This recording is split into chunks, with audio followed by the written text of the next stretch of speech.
学生伫台顶日前的唱歌，歌曲风格非常多元。这是由台南市议会主办，中华民国青年音乐演习协会、台南市艺文创综合服务处协办的以丢杯高中级热门音乐比赛。回应不同时代的需求，那我们希望今天这样的活动其实也是如此的，提供给我们许多的同学，那透过音乐来表达自己的想法。艺文创综合特别支持，专程伫台卡观赏。伊表示，这场活动是予学生累积表演经验的舞台，除了用比赛机制，予表现好的学生鼓励，更希望会当予台南耍音乐的好朋友有一个更较好的环境。其实像我从高中就开始玩乐团，那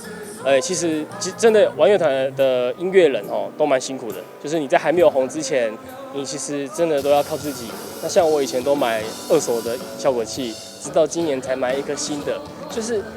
他们的这个过程，我觉得真的需要大家给他们更多的舞台之外，要给他们更多的资源。参赛的队伍拢是通过评审的评选，同时也搁要准备2首歌曲参赛，实力非常的坚强。学生表示，伫暑假期间用音乐交流，互因发挥家己的专长，真有意义。希望这个活动未来会当一档一档的办落去。台南新闻社采访报道。